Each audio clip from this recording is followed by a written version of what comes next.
धनु राशि पौष महिना तपाई धनु राशि हुनुहुने जातकहरूका लागि के छ, कस्तो छ, कसरी अगाडि बढ्दा खास राम्रो हुनेछ र यस्तै यावत विषयमा चर्चा गर्छौं। विशेष गरी एक प्रकारको ऊर्जाशील समय छ, आत्मविश्वास कन्फिडेन्टपना पक्कै पनि देखिन्छ। अलिकति इगोइस्टिक इस्युजहरू देखिन सक्छ, अलिक कम्प्रोमाइज गर्न नखोज्ने, आफूले भनेका कुराहरू हुनु पर्यो भन्ने खालका स्वभाव अथवा गुणहरू देखिन सक्छन्। यसलाई कन्ट्रोल गर्ने अभ्यास गर्नुहोला। यहाँमा जुन खालको कन्फिडेन्ट र ऊर्जा देखिन्छ यसले तपाईलाई पक्कै पनि लाभ दिनेछ भन्दा फरक पर्दैन। माताजीको स्वास्थ्यमा ध्यान दिनु पर्ला। गाडी साधन जन्य वस्तुहरूमा खर्च बढाउन सक्ने, सामान्यतया छातीको समस्या तपाईमा देखा पर्न सक्ने महिना हो भन्दा फरक पर्दैन। विशेष गरी दाम्पत्य सम्बन्धका लागि सकारात्मक समय देखिन्छ। प्रेमिल महानुभावहरू विशेषतः गर्लफ्रेन्ड बोयफ्रेन्ड वा प्रेम सम्बन्धमा पनि यो समयमा विगतमा बिग्रिएको सम्बन्ध सुधार लिने समय हो भन्दा विशेष त फरक पर्दैन।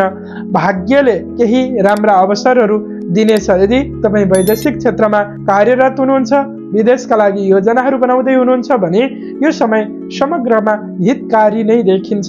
नयाँ व्यवसायको योजना बनाउँदै हुनुहुन्छ भने खासै लाभप्रद समय होइन। खर्चिलो समय पनि हो भन्दा फरक पर्दैन। खर्चलाई नियन्त्रण गर्ने अभ्यास गर्नुहुन्छ भने खास राम्रो हुन सक्छ यहाँका लागि। यस महिनामा यहाँले दाजुभाइसँग मिलेर गरिएका व्यवहारगत कारणहरूले अलिकति अप्ठ्यारोमा पर्नुपर्ने स्थिति हुन सक्छ।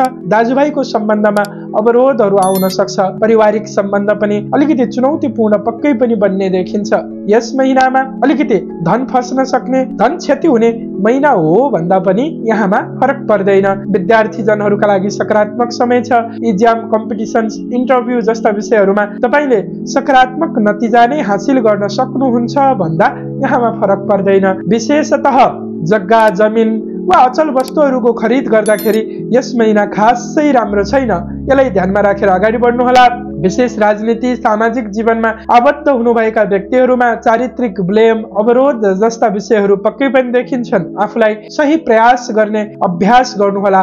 त्यसो गरेर अगाडि बढ्दा केही लाभ पक्कै पनि हुनेछ। विशेषतः नयाँ कार्यको थालनी गर्दै हुनुहुन्छ भने बिहीबारको दिनमा गरेका कार्यहरू सफलतामुखी रहनेछन्। पहेँलो वस्त्रको बढी प्रयोग गर्नु राम्रो हुनेछ।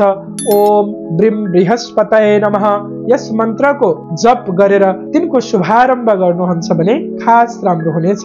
यो थियो पौष महिना तपाईँ धनु राशि हुनुहुने जातकहरूका लागि के छ, कस्तो छ भन्ने विषयमा।